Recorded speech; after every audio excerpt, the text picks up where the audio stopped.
Good morning, everyone. Thank you so much for being here this morning. I'm Lisa Senecal. I am here with David Pepper. David, good morning. Thank you for joining us again this Thursday. Of course, good to be with you and on a sort of a dark Yeah, 24-hour morning. I think we're all thinking hard about a lot of things, with what happened yesterday, but it's good to be with you.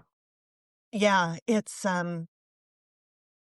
It's hard to get our heads around this, and obviously, our hearts go out to um, everyone who cared about Charlie Kirk, and I also want to make sure that we are mindful that there was yet another school shooting yesterday in Jefferson County, Colorado, where I have family, um, and this violence in our country is touching all of us Yeah. in terrible, terrible ways. Yeah. No, it's true, and I wrote about this morning. So when I teach my law school class, I try and really reemphasize the parts of our history where violence was a dominant part of the politics. And this is often the part that it gets censored, uh, as if this wasn't such a part of our history. And I go through with the class briefly, and I wrote about this morning. There's one incident that I didn't learn about. I was a history major. I only learned about it later, and a good friend of mine wrote a good book on it. But just an outright massacre that was because of politics, and then the inability to hold people accountable for it and the unwillingness to just universally condemn it Yeah. led to decades of violence. Candidates killed, office holders killed. This was in Louisiana, but just the whole South. And I think the lesson from history is a stark one, but when again it gets lost because we don't really teach this stuff. But unless you have a universal condemnation where you don't pick which victims you mourn more, but you have that flag at half staff for the folks the victims in Minnesota, just like if you're gonna have it half staff for Charlie Kirk, you say all of it is wrong. Whoever the victim is, whoever the perpetrator, it's all wrong. There must be accountability. We condemn it just as political violence, whatever whoever the person, and if you don't do it that way, then you risk that it becomes a normal part of politics, and that's one quick way you lose your democracy. So I happen to be in that part of my law course right now, already writing it, and this hits yesterday. But the lessons of how much, and I know that everyone's thinking about obviously Charlie Kirk, the images there, just the tragedy for his family. But I know we're also all thinking about Minnesota and the attempt to bomb Shapiro's governor's mansion and Whitmer and January 6 folks being let off the hook. I mean, that combination is you can't ignore it. And the responsible Americans of all parties need to start condemning it universally. And what really bothers me beyond the violence itself is when you start to get this, you know, someone's mocking one victim and then mourning another. That's when you are Yeah. literally starting to say, somehow it's okay if it's for my side, and we all have to say, "It's okay for nobody, ever." We all condemn it, and I will say a lot of people did that yesterday, and I quoted William Barber, who wrote a wonderful post on Substack, condemning it. I think most people did the right thing yesterday, but we just we are at a very we're at a powder keg, and we have to see it as such and learn the lessons from history. Yeah, and this should just be the easiest thing in the world to condemn political violence. Yeah, Um, it it makes it advances nothing. It makes no one safer. It doesn't help one side or the other. And I also think that this huge mistake gets made over and over again, and we're seeing it with this tragedy yesterday. That people are jumping to conclusions yeah, about no one has been arrested. We don't know what was behind what happened yesterday, and um, doing anything to fan the flames, accusing one group or another of this when we don't know what happened, um, it serves no useful purpose, and only bad can come of it. So, yeah. um, I mean, yeah, that's the other lesson. There are incidents, from the Tulsa massacre to others where the rush to judgment, not knowing who did what, the crowd gets worked up, and we saw that in the late hours of yesterday. And, I wish I had more confidence that the FBI would get to the bottom of this. They've gotten rid of a lot of the best people who would normally do this. But yeah, I want to know who did this. I want them to be held accountable. I want to understand it. And I think, but to start sort of pointing fingers and making hyper politicized speeches, I think is just wrong. We do not know the facts, and we should wait for them. And then obviously hold whoever does it accountable. And if someone else was part of encouraging it, same thing. And Yeah, we'll wait and and see.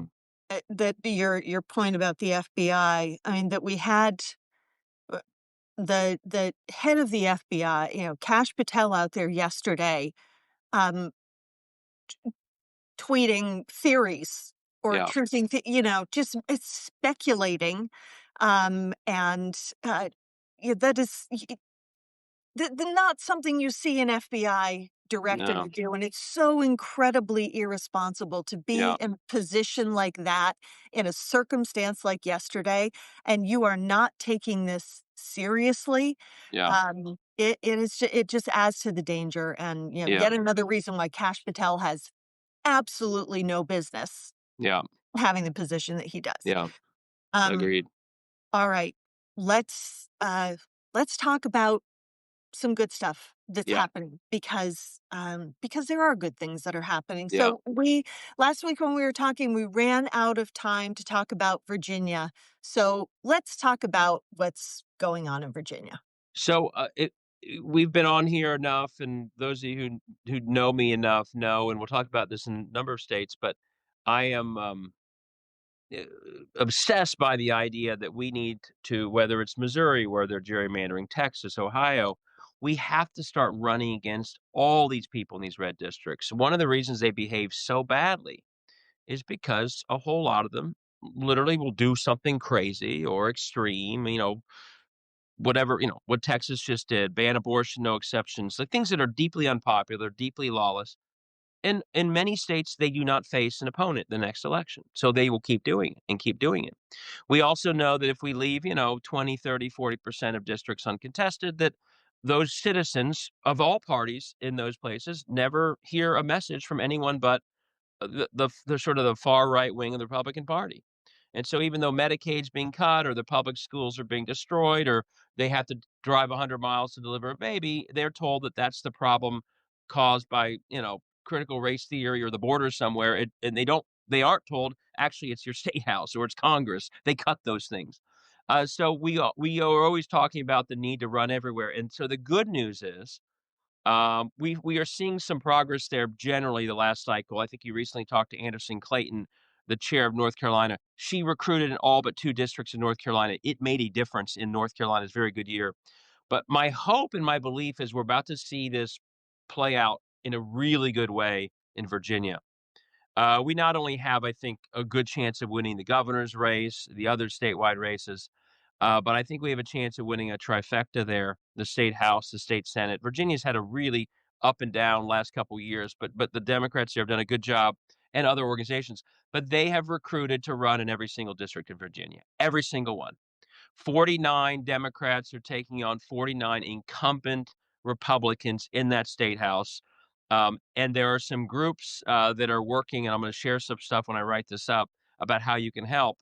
It's one thing to recruit. Number two is they need enough support to do something with the fact that they're running. And so oftentimes we don't recruit, and so they're just uncontested.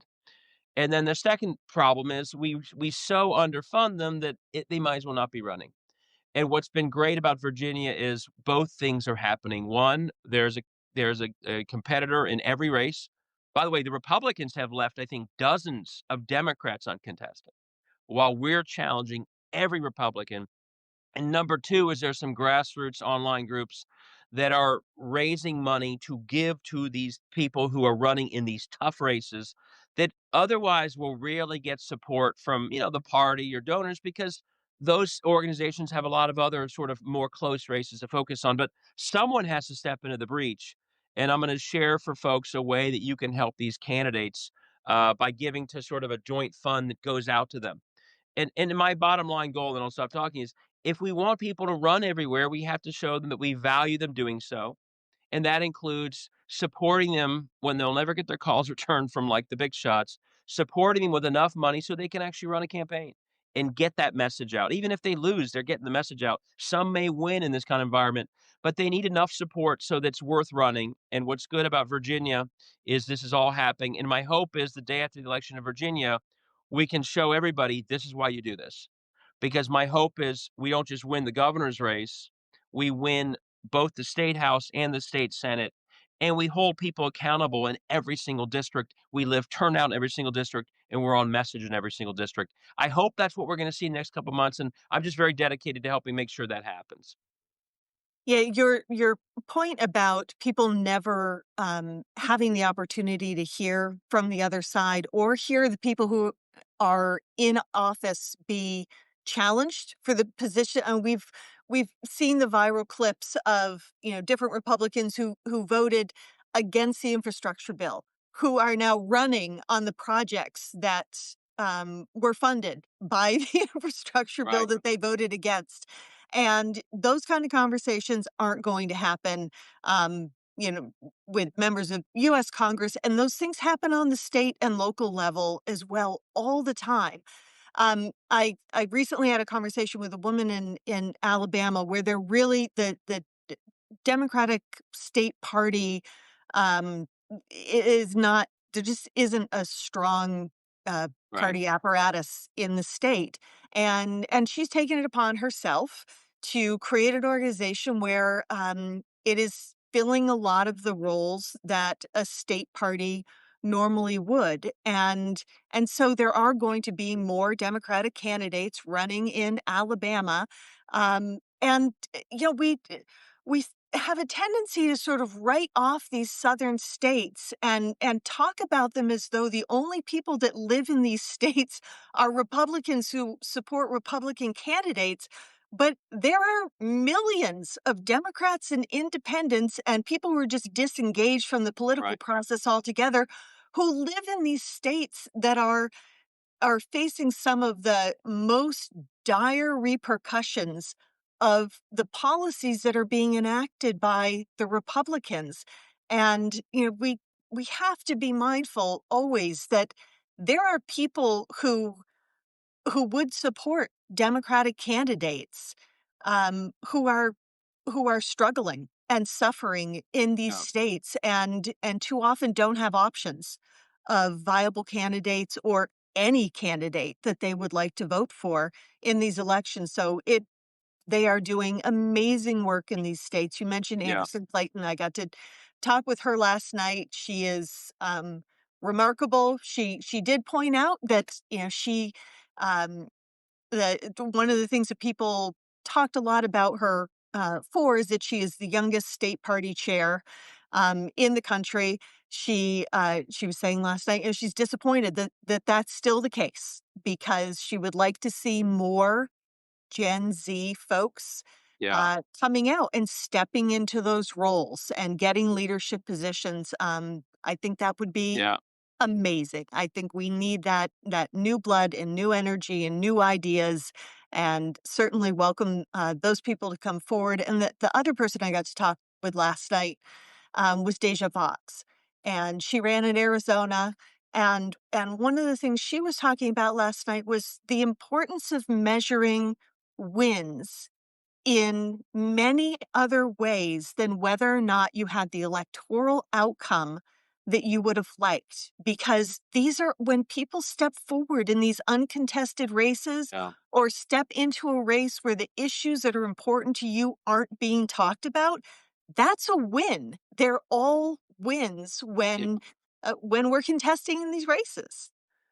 Absolutely. What I loved about Anderson Clayton is she was new, so she just went in not at all thinking that the old business as usual was okay. "Oh, we just leave half these places uncontested." Yeah. She just went in and said, "Well," especially because she was from rural North Carolina, "I'm gonna recruit everywhere. Why wouldn't I? It doesn't make any sense." And to your point, once you realize that we are in a long battle for democracy and that most of the damage of that is happening in the uncontested red districts of the states, not Congress. That's when you realize that the long victory is contesting in those places. So It's a long game, and maybe the first and I've met people like this, maybe the first race you lost 70-30, but every one of the 30 will remember they voted for you. They will know your message, and so maybe 2 years later, you get to 40. I mean, it is the win is that you ran, and the win is that you disrupted what they are doing. So yes, the way I try and put it is once you see it's a long battle for democracy and you reject this, oh, it's just a 2-year cycle and anything we don't win in the 2-year cycle was a waste and we shouldn't do it. Yep. That's the losing It's a mindset. mistake. And that's been the mindset. And what I love is that there are more and more people. Again, Anderson Clayton, folks in Virginia were talking about. I was on the phone the other day. We had a call with Jess Piper, Missouri. They have Blue Missouri. They're working to run in all those places. It's having a longer game mindset, and not to you know toot the horn of people who have done bad things. This is what the Koch brothers did with Alec. This was a long game. Hey, if we take a little bit of money and we get it out of presidential elections and we put it into building up state house power, what could we do? Well, what they taught us is they could do a ton. Yeah. And they didn't win all those races either, but it was a long strategy. So absolutely, we have to measure our success along a long curve of a long-term strategy. And what we've been doing until quite recently with some new folks is we've been measuring on this sort of 2-year put it all into one cycle, then disappear, then 2 years again, and that's the strategy that's been such a failure. So it's great to have people seeing that there's a longer way. I've written about it, but it's great to see it in action in more and more places. It's interesting because Democrats, policy-wise, understand that a lot of these policies that they put in place are a long game, right? If we wanna do education reform, you're not going to see the immediate results of that reform. You're gonna have to wait, you know, 5, 10, 15 years to see educational outcomes change. A lot of these policies are that way. So they get it on the policy side. They Yeah. just don't seem to always get it on the electoral side. And yeah, it's you have to learn from what works. And we've seen it work on the Republican side. Yeah, the And good news is we are catching up. So yeah, what are the I'm more as much as there are some dark things happening and what's happening federally is horrible. On this front, whether it's Anderson Clayton or whether it's some of the other groups I mentioned or Virginia, the problem 10 years ago was we were the ones who only showed up when Obama was on the ballot, and Karl Rove was getting his people to show up in the midterms, and we would get crushed, and that's where they control everything. That's starting to turn around. I mean, 22 was historic in that we actually gained state houses during a midterm where we had the White House. You see it in all the special elections, be it the Wisconsin Supreme Court race or almost every state house elections, you're seeing dramatic overperformance. So my hope is that we are the ones who are starting to get that it's all these races that matter. And that's why there are these, really energized grassroots people trying to help those Virginia candidates. That didn't exist 10 years ago. It's run for something, trying to get people to run. That didn't exist 10 years ago, some of these things were just starting. And it's their side, I think, and they could prove us wrong, that lately has only been showing up when Trump's on the ballot. mhm. And so my hope is if we're smart enough to see that, oh, we've got a little momentum here. We've got more Anderson Claytons. We've got a candidate in every single district of Virginia. Yes, we need some short-term wins, but that's a long-term strategy. And that's why what I want to see happen in Virginia is it works so well that people think that's what we have to do Yeah, everywhere. this It's is the no model. longer This is acceptable to have half the Texas Republicans or whatever the number was run unopposed. It has to be our business as usual that of course we run everywhere.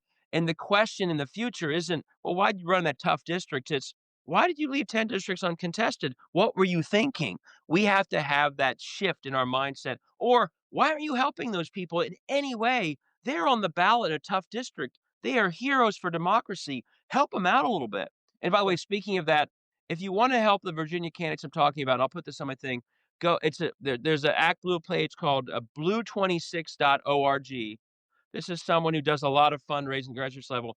And go to what is called under this the Virginia Value Pack, and he's got like the 26 or 27 of the tough red district candidates on one place where when you give and in just in like the last week, they've raised $60,000 for these candidates. So if you want to help in these sort of tougher races where often they get no help, again, blue26.org and look for the Virginia group under the state legislative races, and you'll see this group. I'll post that as well. But this is the kind of like it's not what we're used to doing, but if we want people to run in a lot more places, this is what we need to do. They're not gonna get as much money as, Sherrod Brown or something, but they need enough to see that we value the race, and they need enough to make enough noise that they can do some of the things we're talking about. And if we build that infrastructure over time, we're gonna do a lot better. Yeah, and you mentioned that, the 30 or 40% of people who vote for these candidates in these tough red districts, um, they're gonna be remembered by those voters that supported them. They're also planting the seeds with the 70% or the 60% that didn't vote for them because they heard the messages from the other side. And when these policies start coming home to roost and people are feeling these things in their districts, that those people will have in their minds somewhere, we were told Yeah, that this was gonna happen, and it was explained to us why we are living with what we are living with now, yeah, and that matters the next time a candidate runs, whether it's that same candidate or it's somebody else who, picks up the mantle and carries it forward, yeah. but man, And the it opposite all is matters. think about the opposite is silence. And whatever the other side whatever the gerrymandered incumbent says is all they hear. That's how you lose. I think I mentioned this on a prior call. I went to, Bloomington a couple weeks ago, and spoke to Democrats there, and I ran into a woman running in a very rural district in She Bloomington. was amazing. Yeah. Oh, and she was like, "I'm making sure that we're running in every district in Indiana, and I'm one of the candidates." And she's doing, Medicaid cut drive-throughs to explain it. And I said to her, "Well, what are you running on in your district?" She said, "Medicaid cuts, public schools, and the fact that that state house is increasing property taxes." And she says the reason and I said, "Oh, explain that one to me, because this is what's happening in Ohio." "Oh, they are doing so much sort of pay to play with certain industries, and in our state, they are giving away tax cuts and pushing the burden down on local governments, that it's the Republican state house that is the reason your property taxes are going up in states like Ohio and Indiana." And I heard that, I was like, "Perfect." And it's so counterintuitive what those voters will hear if we're not running. It is so good that you have this progressive woman. She was quite progressive, but what's a key part of her message? They're killing your health care. They're killing the only public school within 50 miles of here, and they're the reason your property taxes are up. It's not Democrats who they like to blame it on. It's them. That's the kind of messaging that if we're not there, people will never hear it. It also is the reality that they will never see unless we are there making that case. Yeah.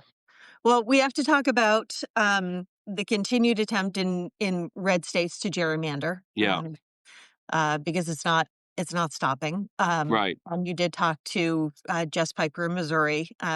Encourage everybody to watch that conversation that David had with her. It's on his Pep Perspectives newsletter. Uh, these more tough districts Yeah, might get yeah, created, but we need to talk about that. But also there are gerrymandered districts where the intent was to make sure that the Democrat didn't win, and that isn't a fait accompli when yeah, they do this because Democrats have won in yeah. these heavily gerrymandered districts. So give us a little update on what's happening and Sure. I mean, give us so the hope. what they're doing in Missouri is just horrible. As I try and explain with Jess, I mean, Missouri is one of the worst states by far when it comes to being a laboratory of autocracy. They not only split Kansas City in three different ways to create into three Republican districts and get rid of what is clearly the natural representation of Kansas City would be a district that's pretty compact and I would think in most years would be Democratic. You've got Representative Cleaver there for years. That's clearly a very cynical gerrymander. The lawyer in me says the way they're doing that is actually one that could be challenged as an illegal racial gerrymander. I don't have a lot of faith in the U.S. Supreme Court, but when you see a largely or majority or close to majority black districts split in 3 ways. That's the kind of gerrymander that potentially can still be challenged. A pure political one can't, but one that's splitting a largely black community, an urban community that way, does have some legal liabilities to it. Um, and that's one district. In Ohio, they're going to go after at least two in the coming weeks. And a lot of our Ohio reps were in Missouri at the protest at the state house. I like that these states are working together. I like that our Democrats from Ohio flew to Missouri to rally because, if we're going to have we need to somehow, assuming that most of these districts are stolen, and let's be very clear, they are stealing districts in advance of an election that they fear they're going to lose. This is not just sort of gerrymandering every 10 years. This is stealing districts to avoid a loss. The more we can make noise about it, I think the more, by the way, in Indiana, I've been told, and to the credit of Indiana Republicans, because in Ohio they wouldn't do this, there are some Indiana Republicans in the state house who hate the idea. And they are saying in closed doors, there are some, and I think part of it's when we make enough noise and say that is illegal, that is totally inappropriate. I think in some of these places, again, in Ohio, they don't exist anymore, unfortunately. But I'm hearing that in some of these states, even the Republicans, again, they're getting strong armed, they're getting pushed by Trump and Vance, but making noise could still stop it in states. They're going to try and steal two districts in Indiana. Either way, though, to make the noise so that as we get around to campaigns next year, the voters have seen that this is not normal, and maybe that energizes voters more on our side to stand up because this is an attempt to steal elections. Maybe swing voters are offended enough. They say, I saw what they're doing. I'm not voting. I'm not going to let this happen. And maybe even some Republicans, just some say, this is too much. I think making that noise is really important. And then, as you said, in states like Ohio and Missouri, that could lead to an initiative to end gerrymandering, which we can do if people see it. But and secondly, it could mean that you win races you're not supposed to. Sharice Davids is a great example. Gerrymandered multiple times, still wins. Amelia Sykes and Marcy Kaptur in Ohio, both are in districts that were gerrymandered for Republicans. They won in impressive ways and overperformed. So if the backdrop is that they're trying to steal these elections and we make enough noise so that's clear, even if they succeed, and I hope they don't, but I'm afraid they will in most of these states, even if they succeed, and their goal should be to stop them from succeeding, it perhaps gives oxygen to our running really good races in the districts they're trying to steal. By the way, one other option in Ohio could be that we gather signatures to repeal the bill gerrymandering. And so the louder we make that noise now, the more it could lead to momentum to pushbacks in multiple ways. And that has to be what we try to do. We can't just let them steal seats sitting down. That's what they want us to do. So from Texas to Missouri to Ohio to Indiana, the more noise we make, the better. Even if they ultimately succeed in some of these, it's far better that we fought very loudly for future efforts to fight back than if we just sit back and take it as if it's normal. 'Cause that then normalizes all of it. Right, and all of these efforts, by the GOP to discourage, people on the left or moderates who aren't on board with what Republicans are doing right now, they're meant to demoralize us. They're Yeah. meant to make us feel like there's no hope, so why even continue to fight? And showing up for every one of those fights on the local, the state, the federal level. It you don't know who you're inspiring, who how many other people are going to come with you because they saw you do something. So never underestimate what the power of a single person can do in situations like we're living through right now, because it is the citizenry that is Right. going to get us out of this. Absolutely. And by the way, some of the people who are showing up in that Missouri State House may be the ones running next November against the very state reps that are doing the gerrymandering. So to me, all energy, I mean, the energy around it, even in resistance, even if in the end they vote the wrong way, the state house did. I don't know what the Missouri State Senate will do. All of that energy matters, and by the way, I saw this happen in Ohio. When they pushed through in the spring of '23, the effort to raise the constitutional threshold to 60%. Oh, if you and I had spoken then, I would have thought this may be the end of our ability to go to the ballot. But a very large crowd, and I happened to be there, we were there when they passed it, and there was a large crowd, and we had a press conference, and I tweeted out the video.